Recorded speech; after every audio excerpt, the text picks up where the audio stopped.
haute cour de justice na fekk cas bi ñu lay toppee. nekk dans le cadre de tes fonctions. te mu am résolution exercice de défense. waaw fii. je considère que bu amee. c'est une affaire qui concerne 2 personnes privées. Voilà. foofu kenn mënu fa wax affaire ay anciens ministres. Sur le cas de Farba Ngom ils ont commis la même erreur. ñëw nañu un dossier inexistant sur la base d'une seule lettre. Il n'y a aucun dossier. Ou s'il y a un dossier, c'était un dossier.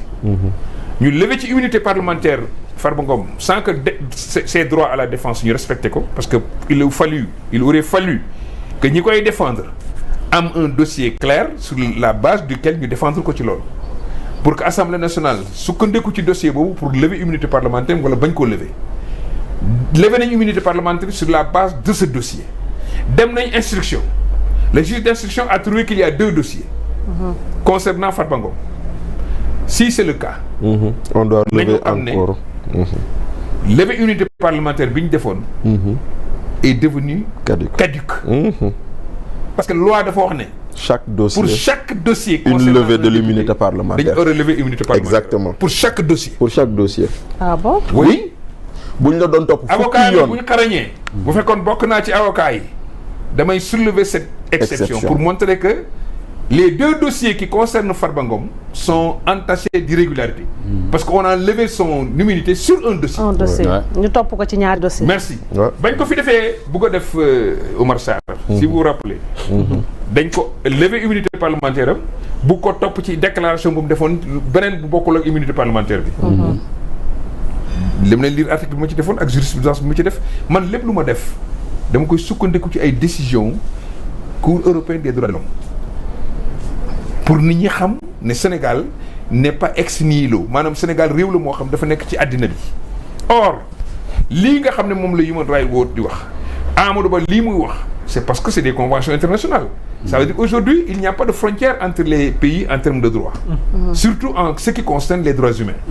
moo tax Farba Ngom dañ ko war a libérer le temps que ñu lever immunité parlementaire am sur les 2 dossiers 2 fois.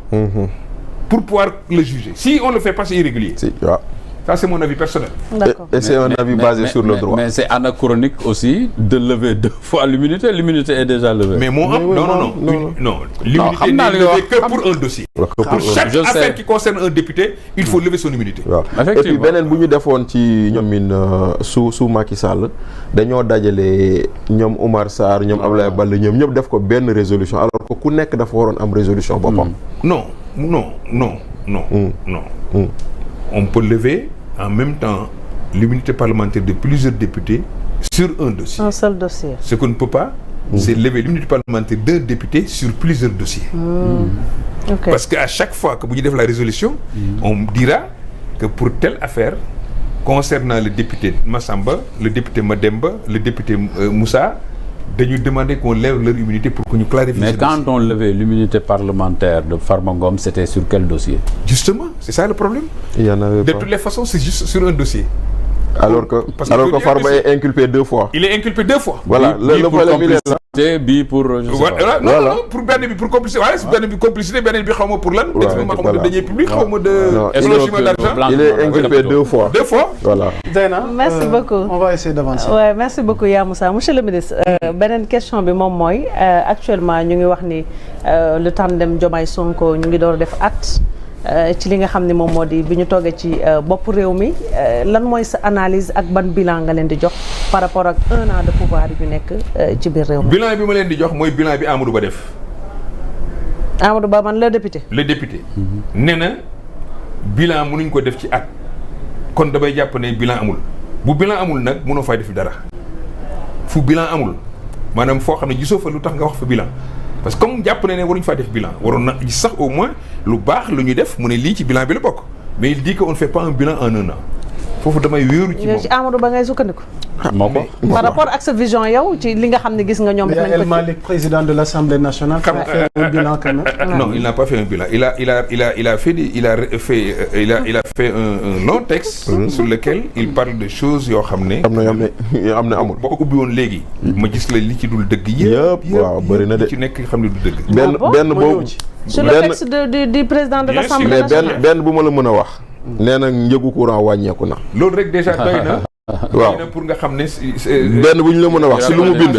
c'est entaché de contre-vérité. Zeyna wàññeeku courant wàññeeku. yaa Moussa. maa ngi ci. non xaaral mais nañ ko tàmbale courant. waaw kay ma wax la buñ sori. bàyyi ma wax la déglul. maa ngi ñëw ci yow Bachir. non attends allez-y. Pape Moussa du ma sori. damay jàpp benn boobu. pour wan la ne la c'est entaché de contre-vérité. mooy la ma la waxoon rek. waaw soxlawul nga naan ma beneen bu ñëwaat yeneen ma wax la loolu bii rek doy na. léegi courant kenn wàññiwu ko. waaw expliquez-nous lan moo xew kon exactement. rien ne s'est passé sinon que à cette période képp kuy utiliser courant ci Sénégal xam nga ne sa facture day wàññeeku. c'est normal. ñu ngi génn ci période sedd ñu ngi ciy génn. ñu ngi ciy dugg au mois novembre non période tàngaay. ci lañ nekkoon août septembre octobre courant yi yéeg facture yi yéeg. sama bos dem na ba 400 000 francs. du parce que sama kër xam naa la fa ne. parce que damay utiliser courant.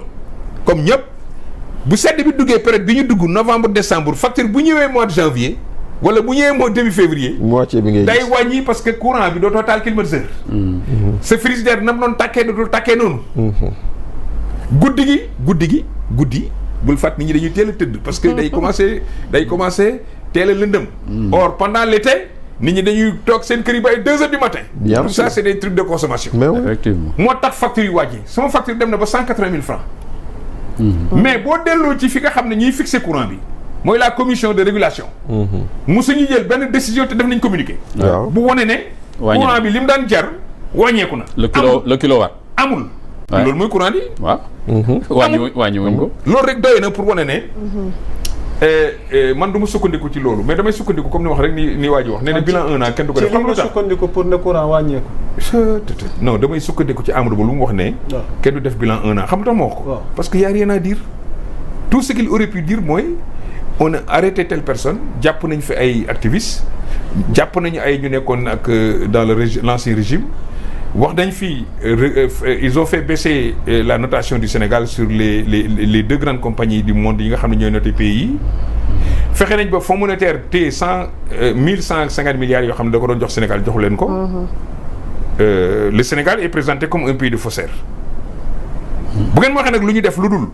l'allègement du coût de la vie baisse des prix des denrées de première nécessité. amul aussi ak new deal technologie bi nag bokk na ko new deal fi technologie lañ ko fekk le new deal Non, technologie loolu a été ça élaboré existe. par le gouvernement. Moussa Bokar Thiam. dama ne le new deal technologie. Moussa Bokar Thiam. new deal attends new deal technologie lañ ko tuddee.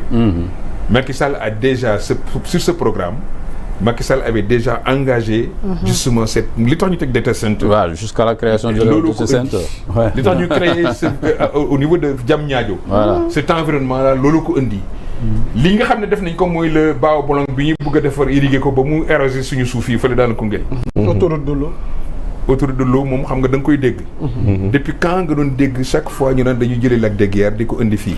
ca jamono dégg naa Sonko mu ne en cours de réalisation.